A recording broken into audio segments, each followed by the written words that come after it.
حضرت بابا فریدالدین مسعود گنج شکر بابا صاحب رحمتullah علیہ فرماتے ہیں کہ ایک نیک نوجوان تھا، دن کو روزہ رکھتا، رات کو نماز پڑھتا، پر اللہ سے ڈرتا پھر بھی بہت ہی زیادہ تھا، بڑا ہی ڈرتا تھا۔ موت کا وقت آیا تو ماں ہی تھی بس اس کی، تو ماں سے کہنے لگا اماں میری ماں ہے، میرے ساتھ 3 وعدے تو کر۔ اس نے کہا پتر تو بتا، آخری ہجکی لے رہا ہے اور اس غریبنی ماں سے تو وعدہ لے رہا ہے، بتا کیا وعدہ۔ عرض کرنے لگا اماں جب میں مر جاؤں نا تو میرے گلے میں رسی ڈال کے تو مجھے گھمانا گھر کے صحن میں، اور لوگوں کو کہنا جو رب کی نافرمانی کرے اس کا یہی حال ہوتا ہے۔ یہ اعلان کرنا جو اللہ کے نافرمان ہوں ان کا یہی اشر کیا جانا چاہیے۔ اور اماں پھر دوسرا وعدہ کر، میرا رات کو جنازہ اٹھایا جائے، میں نہیں چاہتا کہ کسی کے منہ سے یہ لفظ نکل جائیں کہ وہ دیکھو اللہ کا نافرمان جا رہا ہے، رات کو میرا جنازہ اٹھانا۔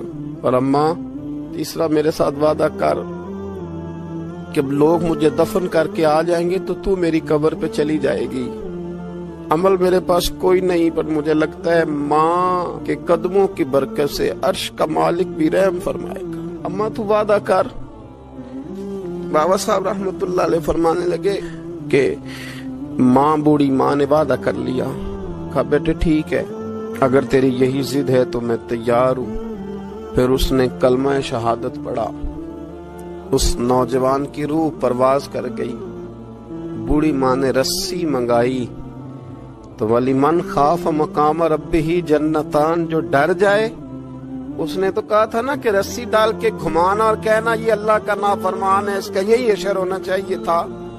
لیکن جب ماں گلے میں رسی ڈالنے لگی تو گھر کے ہر کونے سے آواز آنے لگی خبردار یہ رب کا دوست ہے، اللہ کے دوستوں کے ساتھ اس طرح کا معاملہ نہ کیا جائے، اسے چھوڑ دیا جائے۔ اور کہا تمہیں کچھ بھی اور کرنے کی ضرورت نہیں ہے، یہ تو رب کا دوست ہے اور رب کی بارگاہ میں حاضر ہو گیا۔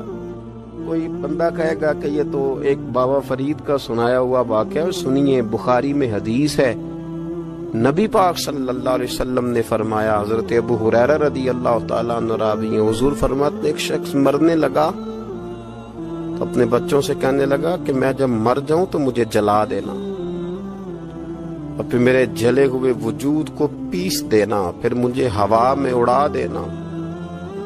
پتر مجھے اڑا دینا، مجھے بڑا ڈر لگتا ہے، اگر رب نے مجھ سے حساب پوچھا تو میں قابل نہیں ہوں، اڑا دینا مجھے ہواؤں میں، اگر اس نے مجھ سے حساب لیا تو بڑا سخت حساب لے گا۔ حضور فرماتے ہیں بخاری میں موجود ہے، اس کے بچوں نے اسی طرح کیا، اس کے مرنے کے بعد اسے جلایا، ہوا میں اڑا دیا۔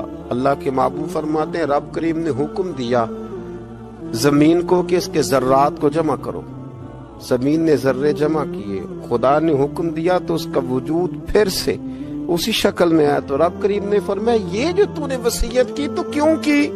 اللہ جانتا ہے کہ نہیں جانتا؟ یہ کی تو کیوں کی؟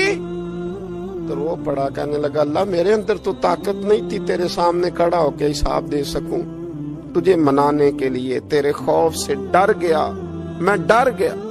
اگرچہ ہمارے بزرگوں نے لکھا ہے کہ آج یہ وصیت کرنا اس رنگ میں یہ طرز اختیار کرنا درست نہیں، لیکن آپ غور فرمائیے کہ نبی پاک علیہ السلام فرماتے ہیں جب اس نے کہا نا اللہ تجھ سے ڈر کے یہ کیا، تو رب کریم نے فرمایا جا پھر میں نے تیری مغفرت کر دی، کیونکہ اللہ کو پتا تھا یہ دل سے بات کر